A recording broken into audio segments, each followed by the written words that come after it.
Okay, everyone. Today I'm going to talk about practice in managing individual investor portfolio. Okay, so it's mainly about investment policy statement.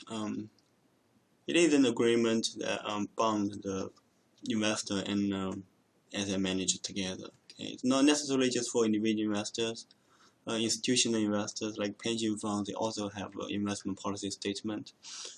You can consider this to be some sort of contract of how you will manage their money.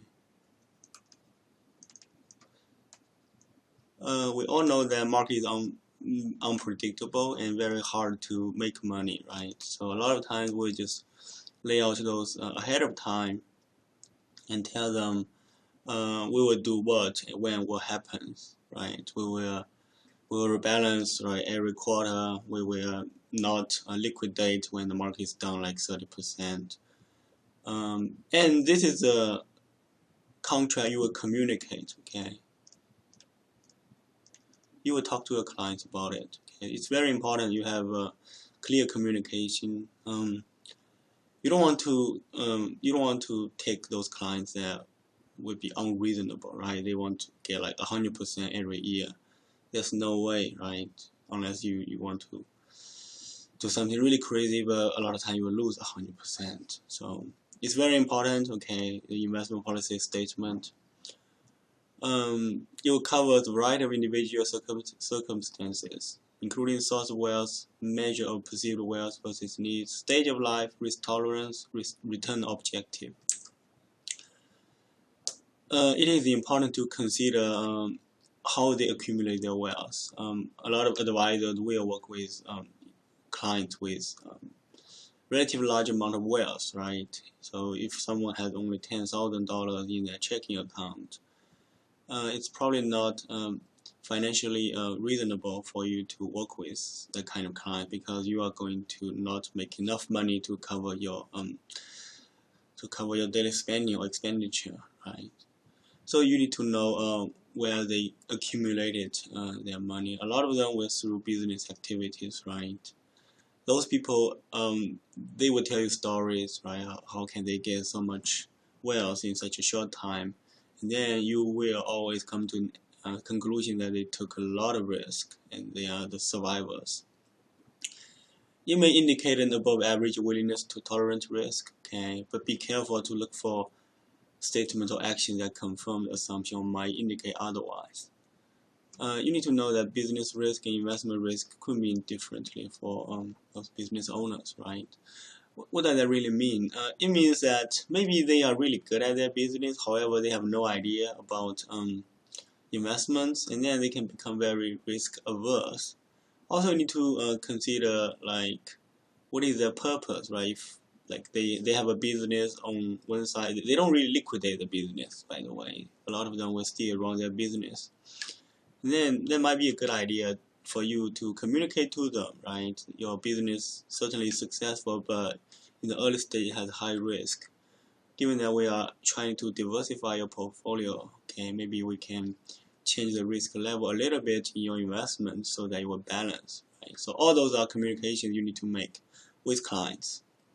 Okay, we need to, again, if you recall behavioral finance, you need to identify whether it's cognitive or emotional, right? If it's emotional bias, then you might need to adapt to it. Some wealth would be from inheritance. A lot of time indicates lack of knowledge or below average willingness of risk tolerance. They might have a strong desire to protect it, okay? Another type of wealth would be accumulated through conservative consumption. That's what most people are, right? They just save all the time into their 401k, and then when they're about to retire, they have like $2 or $3 million in their account. Probably demonstrate relatively careful, low-risk investments, and they have a desire for long-term security, right? Could be classified as below average willingness to take risk. And also we need to think about stage of their life, right? We have multiple stages. If you look at foundation stage, they seek to accumulate wealth through a job and savings, seeking education or building a business. It's like where we are. And then we have little financial wealth, right, to risk. We have long-term horizons though. We have like 40 years left, right, until retirement. So we have enough time to accumulate wealth. Given that you have enough time or long time, it might give you, you could take higher risk. And then you have the ability, right? That's the most important. And then in accumulation phase, financial demands such as buying a house or educating children rise. High ability to bear risk savings and wealth accumulated. I feel like I'm more into, I'm in the middle of those two. I have kids, right? And then I just bought a house, so I'm probably in this stage. And then we have foundation phase, seeking to accumulate wealth. Okay, should go to maintenance phase. Okay, often means retirement, preserving wealth and living off the portfolio. Okay, becomes important. Ability to bear risk decline, but probably not low. Life expectancy can be long, need to maintain purchasing power. Too conservative can lead to a decline in living standards. So basically what's going on here is those people just retired, right? After they retire, they probably have either no ability or no willingness to go back to work. So they got what they got, okay? All the money they have in their retirement account is the money they need to use to maintain their lifestyle. Given that they just retire, a lot of time will say, maybe we could just allocate into all cash, right? That would be too bad because most people retire 65 or like 68, right? And then the life expectancy is 85. Okay, so basically they have at least 20 years left. Cash will probably not last 20 years. Okay. Then we have distribution phase. They have more assets than needed. They start to give away. This is where estate planning comes to play. Very important concept and a lot of laws, tax laws. So very important, and that's why we have estate planning class here. I really think CFA should spend more time on those. To gift more versus distribution as well, there are some trade-off. I'm not going to have any requirements in investments class. You just need to know that those ideas, those will be analyzed more in depth in estate planning class. Okay. And then you need to know personality types. We have caution investors, right? They are risk averse and based decisions on feeling. And then we have methodical investor, risk averse and based decision on thinking. So we have feeling and then thinking, right? And then we have risk averse and then risky, right? So with these two dimensions, we can get four zones. So you can just categorize investors' personality type this way. And those people who are risk averse and based decision seeking, do you think that's professors? Not necessarily. Okay. I think I'm cautious investor. I know a lot, right? I certainly know more than a lot of people. I have multiple designations. I have a PhD. However, I still make a lot of decisions on feeling, even though my thinking will help. Okay, but I still feel like the feelings don't make. That's why it's personality. Okay, you don't want to, say you don't have a good personality. That's how you were born. Maybe because of the way you were raised, right? Maybe I was raised really poorly. I never have that kind of safety feeling at all. So that's why I'll always try to work harder. Still, it's personality type. You just need to know. You need to understand and know your client's personality type. Okay, at least try to categorize somehow. Okay, those people are conservative. They get a lot of data and look for more information. Can be a client really hard to work with, and those people difficult to advise because it's feeling, right? That's why counseling is important. Okay. So that's why a lot of financial advisors need to take some psychology classes. Personality type, okay, another, and those people are less risk averse, and then based decision thinking, perfect, right? They do everything by themselves. They are DIYs, okay? They will call you or they will gather information online, but they will never try to, they can be overconfident, okay? I didn't really see a lot of those people. But when you see those people, they are very smart. They are very good. They do what they want to do, and they are very effective. We have those less risk averse and based decision on feelings. Gamblers, okay, those people.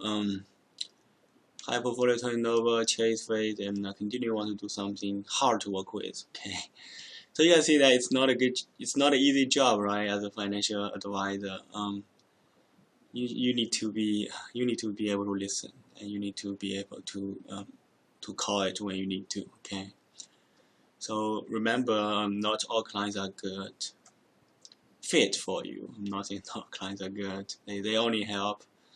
But you need to be careful, because if you get into someone with a personality you don't feel comfortable dealing with, it can be very hard. Let's focus on IPS, okay? Clients need to identify and document investment objectives and constraints. So clients need to tell you what they want. A lot of times through communication, they don't really give you a list easily. You need to talk to them. Through those conversations, you help them identify, right? And then developing the process is, you need to get your clients involved, because it will be a good educational experience for them. They will learn about themselves, and then how to make investment decisions. And then you educate them. The more you educate them, the more they realize that it's not your fault the market is down 20%. Okay, so that's very important. Actually, I have an article on this, how educational communication is important. Advisor, they have great knowledge of client, guidance for investor decision making, guidance for resolution. For advisor, this is more of a manual. Okay, this is a manual. So when they fly airplanes, right, they have a manual. It's a signed document that can be used to support the manager's investment decision, as well as managers deny the client investment request, right? So if you have a client and then you identify maybe it's just below average, right? You will just put them into some passive ETF with some allocation in bonds, maybe a balanced portfolio, and then all of a sudden one day your client called you, I want to buy an IPO. So what would you do? You will say, no, sorry, I cannot do it now. They will ask you why, because according to the investment policy statement, I'm not going to do anything different, right? You wouldn't say crazy, just different. And then if they strongly argue with you, and then they insist, what can you do? This is a lot of CFA ethics. Okay, they will test those kind of questions. What are you gonna do? You ask them to, okay, let's schedule time. You come to my office. Let's revise it. Okay, revise it before you do anything. Okay, is that clear? So that's very important. That's how you protect yourself. That's how you protect them, because they might just have a cup of beer and they don't know what they are doing. They might want 100% return because they want to be rich tomorrow. Time horizon, okay, it's very important to consider client time horizon. How do we think about time horizon? They will tell you when do I need to use the money, right? They will tell you what is the purpose of those savings. You don't just look at money, okay, you need to put a purpose on it. So you can have long-term, short-term, right? It can be multiple stage too. And liquidity, right? They will say, I want to get some money for a new car, right? That's something you need to consider into liquidity, maybe put in cash, right? And they might have some liquidity invest. They say 5 years later, I want to donate like 100 grand to my university, right? Something like that. Also look at the tax considerations. That's why we have tax, right? Individual income tax. I'm sorry. That's why CPAs, okay. A lot of CPAs will get CFP, okay. And I consider CFA level 3 to be very equivalent to CFP. I wouldn't say equivalent. It covers some part of the CFP. This will be probably one part of it, and then it tests heavily on those investment strategies. However, CPA or tax laws are tested in CFP. Very, very hard, I would say. If you are a good tax accountant, a lot of details changes every year. So that's why it's so challenging. Okay, hope you guys are okay with my writing. I'm trying my best. Maybe in the future, when I make more money, I will go get a Surface Pro. I bought this pen online for like $20. Strategies, tax deferral for 401k. So there are some vehicles you can use for tax planning, right? We have a class called income tax planning. This is what that is. Investment, we have municipal bonds, right? And then you can plan that well. And then we have some trusts, right? You can use to save money on tax. So do they have any legal documents? A lot of times they have trust needs, right? If they have a special needs child, or if they want to leave the money somehow to their kids in a way that will be protected, right? Probate is not necessarily good. Will can be contested. And then we have other things. Or maybe they can do a family foundation. That's why we have a lot of trust company around us. Right? Some banks have trust department. That's very important. Okay. Also, you need to consider their unique circumstances, right? If they have an inheritance, that's certainly unique, right? Or if they want to do social responsible investing, that's also unique. If they have a business they don't want to sell, if they have a house they want to stay there and then leave it to their kids, because that's just their memory, where their memories are, right? That's very important. Or some desire bequests. You need to identify some unique circumstances, right? So we talk about, right, return, risk, right, time horizon, tax, liquidity, legal, unique, right? If you just remember for any investment policy statement, you just need to identify all those areas. You will be good. Are we good? You need to follow this order, or you can just, this is just a way to remember it. 2R, 2T, 2L, and 1U, right? This is the elements within investment policy statement. Okay. And let's look at the risk objective. It's very important. The ability to take risk. Okay. Significant effect by time horizon, and then the size of expenditure relative to the portfolio. If you have like $10 million portfolio, spend only $1,000 every month, that's not big, right? So you can increase your risk tolerance level. However, if you spend a large part of your wealth, then you need to be conservative, okay? And then willingness, right? We have, are you willing to, or do you have the ability to? Okay, you need to identify two different things. It can be, because willingness is feelings, right? So feelings can be unstable a lot of times, can be contradictory. Look for confirming or contradicting evidence. Return objective, you certainly can calculate required return, but also they will tell you desired return. You need to identify what kind of, sometimes clients will distinguish between sources, right? It's called mental accounting.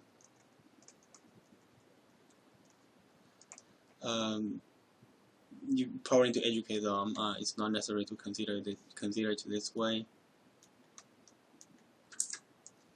Strategic asset allocation, Monte Carlo simulation. A lot of times you will do simulation analysis. I have some simulation strategy done using R and Python. I will upload that into Blackboard. Okay. A lot of time we use parametric, right? A long time ago we use normal distribution or assign parameters into a model, right? However, if you have a lot of components into it, it's very hard to model using math, especially if you have a lot of assumptions. Ideally, you can just use Monte Carlo simulation to give you a larger picture. Actually, this is just tested at CFA exams. It's very interesting. They ask you, and then the way tested is very creative, kind of hard to do if you never have any experience done Monte Carlo simulation. Okay. Okay, that's all I have for today. Let me know if you have any